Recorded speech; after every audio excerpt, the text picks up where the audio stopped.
Ua atu e nei le whaatamasoaliinga a tautai ino ua taoto I liu le ungafu. Ae whailo I whaleseu fui o le fuanga. Ma ua tau whai puea le matila ma le uwheloa. Le fōlaunga nei le matamatangi na se e le laulai. Lea ua tuta I ai o mata ngofie. La lafo ia taula o malolo. Ai mapuane I ni fane. Se I o tātou sula le alofa o le atua ia Samoa. Whaaftai le wholau manuia I le paia o le tunu. Awa ua toe o seanga o na tātou aulia lea o le whaamanatuina o le ono sifuru tausanga o le tātou malo Tuto'atasi. O la tātou whaamanatunga I le nei tausanga ua whaataoto I le anganga. O le mawhai o na tātou patipatia whaatasi, le ono sifuru tausanga o le tātou malo Tuto'atasi. E whapea fo'i I le tau mawhai pea, ina ia tausisia tātou wai e inga whaale soifua malo loina, mo le whaiti tia o le pepesi o le whaama. E peona muai whaelo atu I le atunuu. Ua whaiunga whonoina I le kapeneta, le whaatino o porkalame uma mo le samiina o le tātou ono sifuru tausanga, mo le tausanga atoa. E afua atu I le aso mua o Iuni lua fe lua sifuru lua. Se ia o atu I le aso tolu sifuru tasi o me lua fe lua sifuru tolu. O le whaamoemoe o le neifu o fuanga, ina ia atagia I le tausanga atoa, porkalame ma whaamoemoe o lo tapena I le malo, whaapea ma porkalame Afioga ma lalafanga. Ai mai se whala porpitonga ese uma I le atunuu, e whaamanatua I le tātou wono sifuru tausanga. E tāua I le tātou malo le sao o le atunuu I le whaamanatuina o le Tuto'atasi. Pea o tātou tō manatu I le sailinga malo a le atunuu. Sa au fia ai uma tama ma ainga o ainga matama tō mua mapule I tū au mala taua. Ainga le tai ma le wa'au whonoti. I le tau mawhainga o le tātou mau mo le tātou saolatonga. O loo manino le tātou tala whaasolopito I le sowa ma le mapuiti ngā o tātou tua. Ina ia tau nuu le lātou mau. Lea ua tātou pene iai. O le lātou taulanga na osi ma le whaatuatua I le atua, ma le loto mau mo Samoa. Ua manuia ai o tātou tūpulanga. Ato ai ma I lātou uma e lei soifua mai. O le anganga mawalunga lea, ua whaiunga whonoina ai e le kapeneta, le taoto atu I le paia o Afioga ma lalafanga, e whaatino ai lava a lātou sauni ngā lotu whaafitai. I le taia o le aso lulu, aso mua o Iuni. E whaafitai ai le tātou atua, ua tātou aulia, le tātou ono sifuru tausanga. E whapea fo'i ni porkalame o le awhina ngalo iai, Afioga ma lalafanga, e whaatino I le aso. O le ata oto atu I le pulenga mamalu, a li I mawhaipuli. E whailo atu, e aloa ia le aso malolo I le aso. O le a whaatino le sauninga whaale malo, mo le sisi na e o le tangawai o le malo Tuto'atasi o Samoa. I le malai o tia whau I mulinu. E na o lātou to I titi, o le a awai e ala I le wala aulia, ina ia tausisia pea, puinga whaale soifua malo loina, ona o le pepesi o le whaama. O le Tausaga I le paia o le atunuu, o le lao le leile nei, e nuti mea whaatasi ai tū malo o Afioga ma lalafanga. E whaamanatu le Tuto'atasi I totonu lava o lātou laufanua, ma le loto I whale.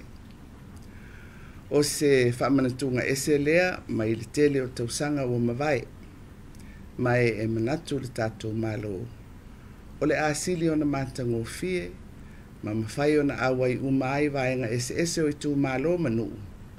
E sea o na maua se avanoa e o mai ai le taulanga wa pia, i aso tumu o le tuto'atasi i Tausaga taitasi. O whawhiawhianga uma maisi pol kalame ua fuafua i le tātou malo, e sami ai le tātou tuto'atasi, o le a whaatino i le vai aso mua o se tema, e va'alua ma le whaamanatuina o le te uila. E avea fo'i le nei lao e whaapai atuai i tupu mai o le atunu. O lo e papa au iso se tū o le lalulangi. O te talitonu, o lo tapena fo'i a o tau por kalame, mo le whamanatuina o le tuto'atasi o le tātou atunu. I atunu ese, o lo o tau wafio ai. O le upo le tusi, o le Israelu moni, e susu e lona whaamalama, ma wawa ai i Jerusalema, a o Samoa, e ilonga i lana tū, malana anganu, i aso whapenei. O te whaamanui atu, ia o tau tapenaga uma, ua fuafuaina, e sami ai le ono sfuru Tausaga o le tātou malo tuto'atasi. Mo le paia o le atunuu i Samoa nei, whaamole ia tautuana o lo tātou iai pea i le pepesi o le whaamai i le atunuu atoa. O lapatainga ma whautuanga o lo atuina pea, mai le soifua maloloina. O le so ona tumutumu i no fuanga whaitele, o le isi lea mafuanga e vave ai o na pepesi i le whaamai. Mai iai fo'i ma le tūlanga o le toi pesia, o i lātou sa pesia mua, o le mea lea. Le paia o le atunu, whaamole, ia atangia pea, a tātou porkalame, ua fuafua mō sauninga o le awhaatino i tū malo manu, mō le tuto'atasi, a tātou puipuinga whaasoifua maloloina, e pei o le whaio a tātou punifufonga, tūtū vāvā, ma le fulu mamā o lima. Ua iei le whaamoe e amata le porkalame i le tataina o longo, ma whaailo sa ielini uma o le atunuu i le vailuanga o le pō o le asolua, e whaafeiloa i ai le aulia e le atunuu, o lona ono sifuru Tausaga. O na whaatino ai lea o sauninga i le tae au le asolulu aso mua iuni lua whelua sifululua. O le whalauteleina o le whaatinoina o porkalame mo le tuto'atasi, o le a whailo atu e sui o le komiti o le tuto'atasi i ala leo, televise, manusipepa i le atunu. Ia whaamanuia le atua i le whaamanatuina o le ono sifuru Tausaga o le tātou malo tuto'atasi soifua. Good afternoon, Samoa. As we approach our 60th independence anniversary celebrations on the 1st of June, our program has been designed to promote the spirit of participation and inclusiveness.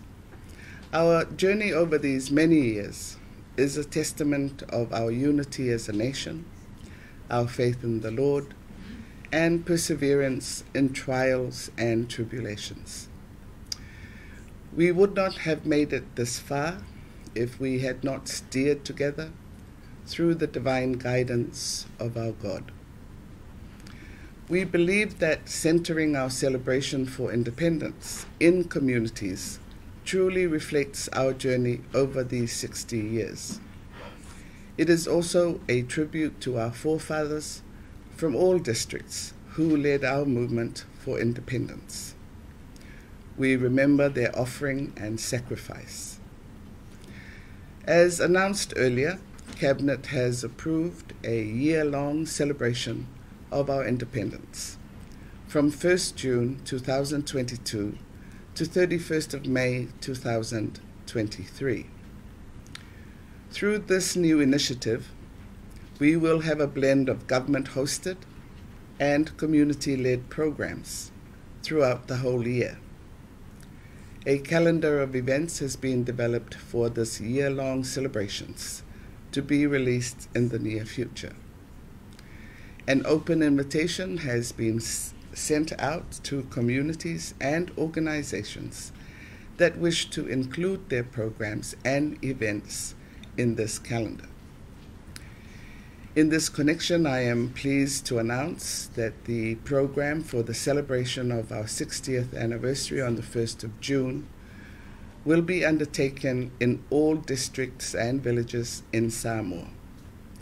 This will be the first time our independence will be celebrated throughout the whole of Samoa.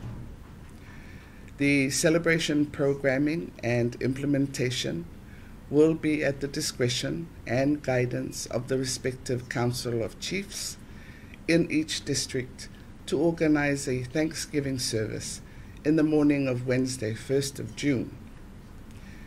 As usual, the 1st of June is a public holiday. Government will hold the official flag-raising ceremony at Te Whau on the 1st of June 2022. Due to health restrictions for COVID-19, only a few will be invited to this event. It is our hope that through conducting of celebrations in each district across the country, we'll provide a golden opportunity for more participation and inclusion of our people while adhering to health measures to contain the spread of the COVID-19 virus. Cabinet has approved that all cultural entertainments and other events planned for our 60th independence celebrations will be held in September, together with the commemoration of the Te Wila Festival. I would like to use this opportunity to reach out to our Samoan diaspora residing across the world. I am aware that many of you are also planning your independence celebrations in respective countries you live. We acknowledge your contributions and continued support for our country and families in Samoa. On behalf of government and all our people at home, we wish you all the best in your celebrations. For our celebrations at home, I would again place importance on continuing to observe health measures to help minimize the spread of the virus. The commencement of our celebrations will be signaled by the ringing of church bells and setting off of sirens across the country at 12 midnight of Tuesday, 31st of May. The details of our program will be released by members of the Independence Committee from now on until the 1st of June.